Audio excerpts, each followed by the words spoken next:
Gonna go after the very thing that powers the Hon moon. Go on. Am I an anime fan? Not really.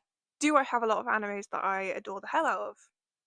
Absolutely. I've been binging the hell out of Apothecary Diaries right now. I'm organising a giant meetup for it in London. I have a Nana poster on the wall behind me as well as several stickers, and I'm constantly trying to get people to watch that.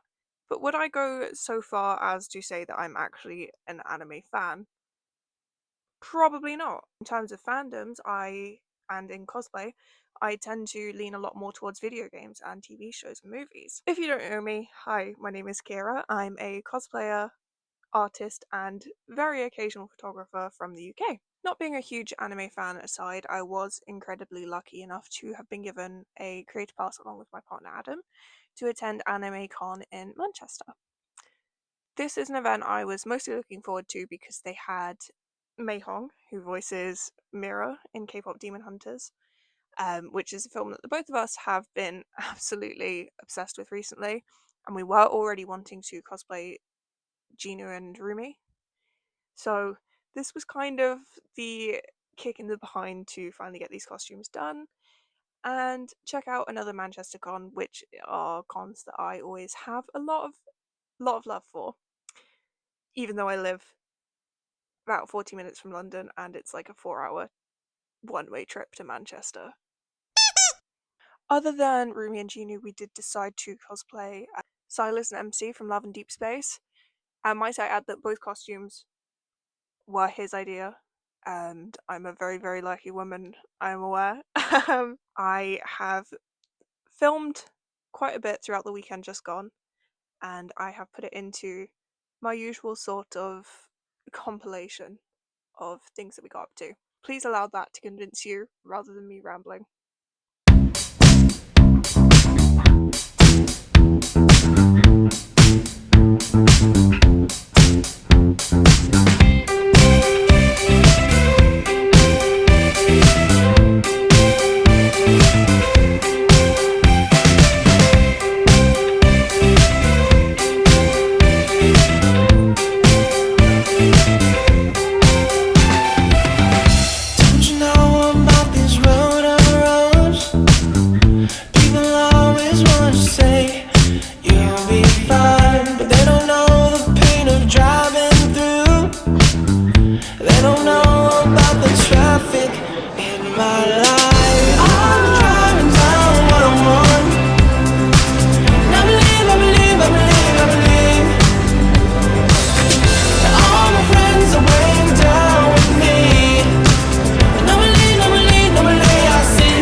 Every time I'm driving down 101, I believe that all my friends are waiting down with me, and I believe I see that they're alright. I'm driving down 101, I believe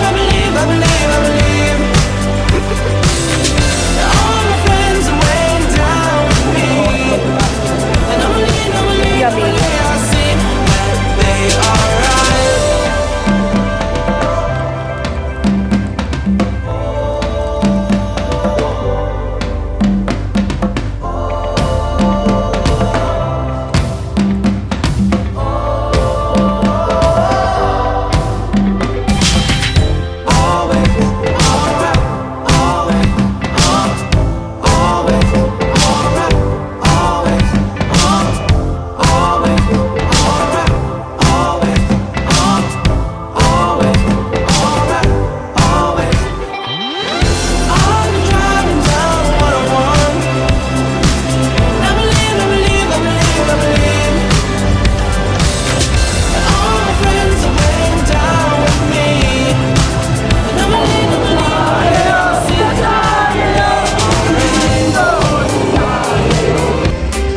videos that you just watched, I think it's incredibly safe to say that you can see we had an absolutely amazing time. This is the first con that I've had in a really long time that's given me post-con depression. This entire week back at work, I have been so struggling to focus because I do feel that this con like reignited my love for cons and for cosplaying in general. I've been cosplaying for 10 years, I think 11 as of this year, so it's not that I've lost any passion for it, but you do kind of get hit with this sense of burnout, and so I do get the feeling of like people enjoy cons less than they used to. I did feel that this con was completely outside of that. I didn't feel like people were just there to sell it to me. I felt like people were genuinely there to have a good time, and because they enjoyed it. Everyone that we spoke to is so lovely. There was so much to do. It was a con where I felt like I was constantly busy, which very, very tiring. And it is great to have a con where you're nice and chilled out and you're not really doing much. But it is also really nice to have a con where you feel like you're not really stopping and you're constantly doing stuff, which is why I really like when a con gives you stuff to do, so you're not just kind of sitting around wondering what else to do. Given that my opinion is coming from someone who isn't a massive anime fan, although slightly more of an anime fan than my boyfriend, who has only watched Attack on Titan and half an episode of JoJo, would I recommend it? Absolutely, without a question. This was, I think, one of the best cons I've been to in a really, really long time, and I'm not just saying that because I got a creator pass and, you know, it's kind of expected for me to sell it. That is my genuine, honest opinion. I just had such an amazing time. Like, the desperation for another con now is absolutely ridiculous. And also, I do feel, again, like it's worth emphasizing the fact that I had to travel for 4 hours to get to this con. It took me 5 hours to get home on the Monday afterwards, and I still would absolutely do it again in a heartbeat because it was such an amazing time. So, absolutely, I'd recommend it. If you have any reservations about going, if you're able to attend, you know, if the travel isn't going to like put you out of bank or you feel you can justify it because you're really into it, absolutely you should go. It was such a great time. And even though it is called Animecon, and I take that in a very literal sense that I felt like it was going to be just anime, it wasn't just anime. If you're thinking of going but you're like, oh, I'm not really into anime, so maybe I won't enjoy it, don't worry, you will still have an amazing time. There wasn't just anime. Whether that be from cosplayers to artists to things on, there was so much to do. I mean, Con themselves had a random play dance on, they had a silent disco, there was plenty of fan-run panels, there was voice actor panels, there was cosplayers from everything. I mean, I saw Game of Thrones and Lord of the Rings cosplayers, so if that doesn't emphasize enough that it wasn't just anime, I don't know what other fandoms would. All of that being said, a massive thank you again to Animecon for granting me the creator pass, because given my travel, maybe I wouldn't have taken a chance on doing this con, especially because I'm not so big of an anime fan, but I absolutely had a great time, and going forward, I think I might try and make this like a yearly thing that I do try to attend, because Manchester cons are just such a different vibe, and this one specifically was so good. Anyway, if you watched this whole way through, thank you so much for listening to me yap. This is my first time putting my yapping on either end of the video, so I hope it has helped. If not, sorry you had to listen to me ramble on. I'll get better.